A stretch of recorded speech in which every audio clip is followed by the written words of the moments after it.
دین کی تبلیغ میں چلنے کا مزہ دیکھ اللہ کے رسول۔ ماں باپ سے اظہار ضروری ہے۔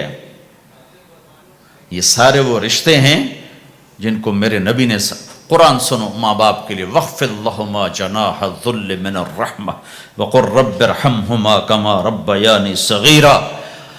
ہاں، ماں باپ کے لیے اپنے پر پھیلا دو، پر بچھا دو۔ کیوں بھائی؟ انسان کے پر ہوتے ہیں یا بازو ہوتے ہیں؟ کیوں جی؟ بولو بھائی۔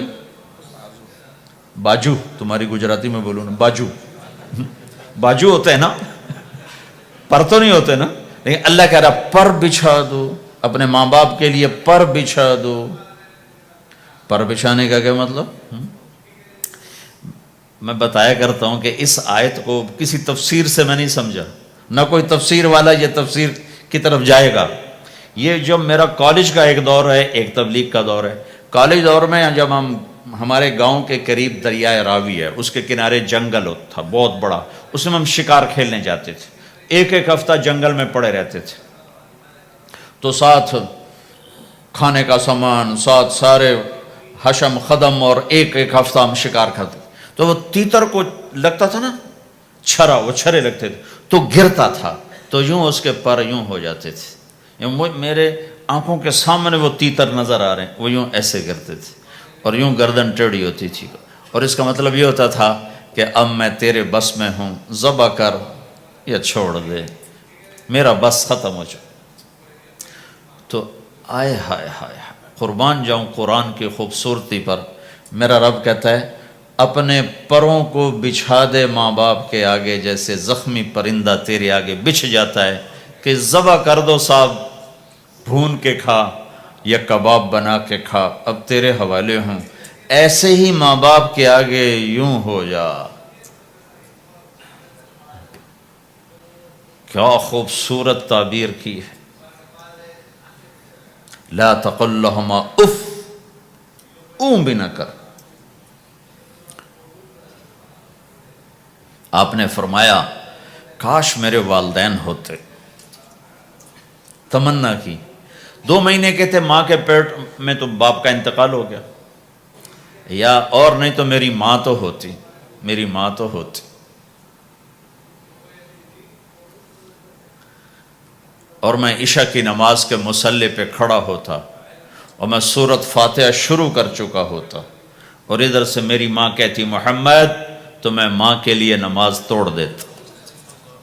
میں کہتا لبیک یا اماں۔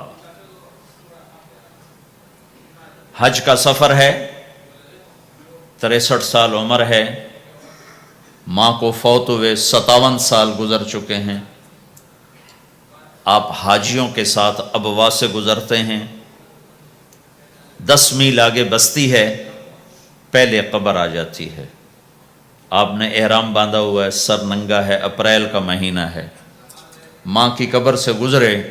57 سال میں آدمی کیا کچھ نہیں بھول جاتا، لیکن میرے نبی کے دل کا زخم اسی طرح بھرا نہیں ہے، اسی طرح تازہ ہے۔ آپ اونٹنی سے اتر گئے اور ماں کی قبر کے سرانے آ کے یوں بیٹھے، گھٹنے اٹھائے اور ہاتھ یہاں رکھے اور سر دیا گھٹنوں میں ایسے، اور یوں سر نیچے کر کے جو روئے ہیں جیسے چھوٹے بچے روتے ہیں۔ آپ نے دیکھا چھوٹے بچے گھروں میں ایسے روتے ہیں، ایسے ہم بھی بہت روئے اس طرح منہ گھٹنوں میں دے کر، تو میرے نبی گھٹنوں میں منہ دے کر جوں روئے جوں روئے جوں روئے، کئی گھنٹے روتے رہے۔ سن 2000 میں حضرت آمنہ کی قبر کی زیارت کے لیے پہنچا، ڈھونڈتے ڈھونڈتے اللہ نے پہنچایا، ایک رہبر کو ساتھ لیا، وہ پہاڑوں کے اندر وہ قبر ہے، تو وہ اندر ہمیں لے گیا۔ راستہ کوئی نہیں تھا، جس کو پتہ ہو وہ پہنچا سکتا ہے، ویسے کوئی نہیں جا سکتا۔ کالے پہاڑ، چھوٹے چھوٹے، کانٹے دار جھاڑیاں، ایک پہاڑی ہوگی اتنی اونچی جتنی آپ کی چھت ہے، اس کے اوپر باقی پہاڑ تو ایسے تھے، نوک نکلی ہوئی، وہ اوپر فلیٹ تھا، کوئی 10 بائی 10 تقریباً، وہاں میرے نبی کی ماں آرام کر رہی تھی۔ تو میں نے چاروں طرف دیکھا تو 2000 یعنی صرف 12 سال پہلے جنگل، ویرانہ، وحشت، 1400 سال پہلے یہاں کیا ہوگا۔ میں اللہ کی بے نیازی سے کانپ رہا تھا کہ میرے رب، جس کی خاطر تو نے کائنات بنائی، یہاں اس جنگل میں اس پہ اتنا امتحان ڈالا، وہ بھی 6 سال کی عمر میں۔ باپ دیکھا نہیں، بہن کوئی نہیں، بھائی کوئی نہیں، خالہ کوئی نہیں، کوئی ساتھی کوئی نہیں۔ 3 دن بعد یہ موت آتی تو مکے میں آتی تو کئی سینے سے لگاتے، 3 دن پہلے یہ موت آتی تو مدینے میں آتی، کئی سینے سے لگاتے۔ مدینے سے بھی نکالا اور مکے سے بھی دور کیا، اور جنگل کے اندر صرف 25 سال کی عمر میں اما آمنہ رضی اللہ تعالیٰ عنہ پہ موت نے وار کیا، اور اللہ کے نبی گھبرا گئے۔ 6 سال کے بچے کو سمجھ میں نہیں آ رہا کہ یہ کیا ہو رہا ہے۔ حضرت آمنہ بول نہیں پا رہے، مجھے لگتا ہے غالباً ہارٹ اٹیک ہوا ہوگا۔ 3 افراد، والدہ، خادمہ ام ایمن اور میرے نبی، اور حضرت آمنہ یوں تڑپ رہی تھی، ایسے پہلو بدل رہی تھی، تڑپ رہی تھی، اور آپ سہمے ہوئے بیٹھے تھے اور سمجھ میں نہیں آ رہا تھا ہوا کیا ہے۔ پھر حضرت آمنہ نے آخر میں اپنے آپ کو، ہارٹ اٹیک میں بولا نہیں جاتا، مجھے ہوا تھا تو مجھے پتا ہے بولا نہیں جاتا، آخر بجھتی شمع بھڑکی کا بیٹا، ہر زندہ نے مرنا ہے، ہر جوانی نے ڈھلنا ہے، اور لگتا ہے میرے جانے کا وقت آ چکا ہے۔ ولد تو طہرن، تو ایسا پاک ہے کہ تیرے ذریعے سے سارا عالم پاک ہوگا۔ اور شمع بجھی، اور چھوٹا سا معصوم بچہ ماں کے سینے پر سر رکھ کے جو رویا ہے، کاش تم اس جگہ پہ ہوتے، اس خوبصورت ملک میں، تم ابوا کو کیسے جانو، اور میں تمہیں کیسے بتاؤں۔ میں ہزاروں دفعہ یہ قصہ سنا چکا ہوں، مجھے ہر دفعہ رونا آتا ہے کہ میں وہاں اپنے آپ کو محسوس کرتا ہوں کہ ہائے، یہاں اس جگہ اتنا بڑا امتحان، اور صرف 6 برس کا، کون وہاں قبر بنانے آیا؟ کوئی گزرے ہوں گے، ویسے تو کسی کے بس میں نہیں وہاں قبر بنانا۔ جب پہاڑ سے نیچے اترے تو ہمارے نبی پھر بھاگے۔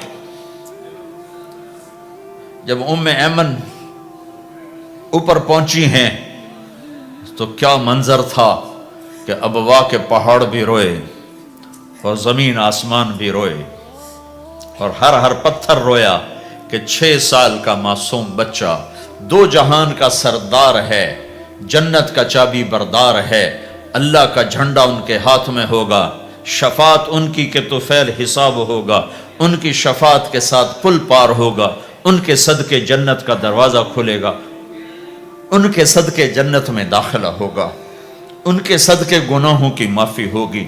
اور اتنی بڑی ہستی والضحیٰ واللیل اذا سجا کا ٹائٹل لینے والا، وما ارسلناک الا کافۃ للناس بشیرا ونذیرا کا ٹائٹل لینے والا 6 سال کا بچہ، مجھے دیکھو ماں کی قبر کو سینے سے لگایا ہوا تھا اور اس کے اوپر لیٹے ہوئے تھے۔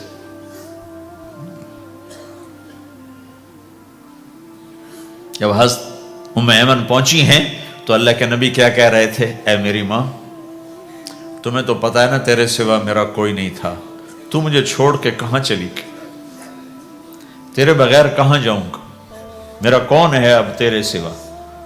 ام ایمن نے اٹھایا کہ مجھے چھوڑ دو، میں کہیں نہیں جاؤں گا، میں اپنی ماں کے سوا کہیں نہیں جاؤں گا۔ کھینچ کے اٹھایا، نیچے لائیں، اونٹنی پہ بٹھایا، 3 راتیں مسلسل روتے روتے یہ سفر ہوا ہے۔ ہائے ہائے، کوئی آنسوں کو، آگے کوئی خالہ نہیں بیٹھی، باپ بھی نہیں بیٹھا ہوا، بھائی بھی کوئی نہیں، بہن بھی کوئی نہیں ہے، کوئی نہیں جس کے گود میں سر رکھ کے اب یہ بچہ سوئے گا۔ تنہائیوں کے ساتھ اب بسیرا ہے۔ تو میرے نبی کا کھانا پینا چھوٹ گیا، کچھ نہیں کھاتے تھے، سارا دن زمزم کے پانی کے چند گھونٹ پیتے تھے اور تنہا بیٹھے رہتے تھے۔ تو اس پر آپ نے یہ کہا، کاش میری ماں ہوتی تو میں ایسی خدمت کرتا کہ اس کے پیچھے نماز بھی توڑ دیتا۔ ماں باپ کا ایک مقام ہے جو دین بتاتا ہے بھائی، صرف پیسہ ہی بنانا سب کچھ نہیں ہے، اور بھی دکھ ہیں زمانے میں محبت کے سوا، راحتیں اور بھی ہیں وصل کی راحت کے سوا۔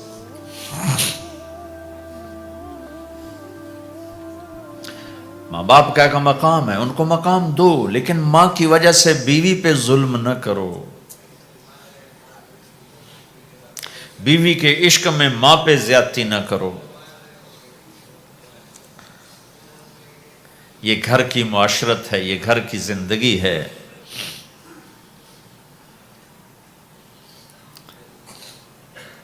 حضرت نعمان بن حارثہ بن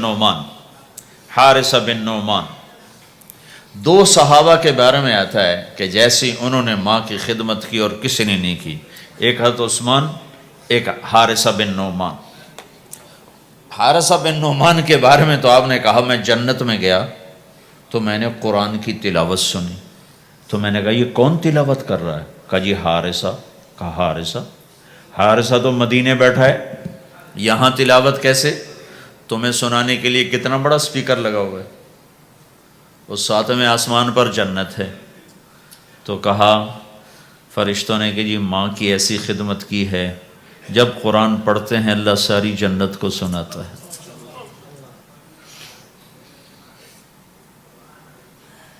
تو جن کے والدین یہاں ساتھ ہیں وہ انہیں غنیمت جانو، ان کی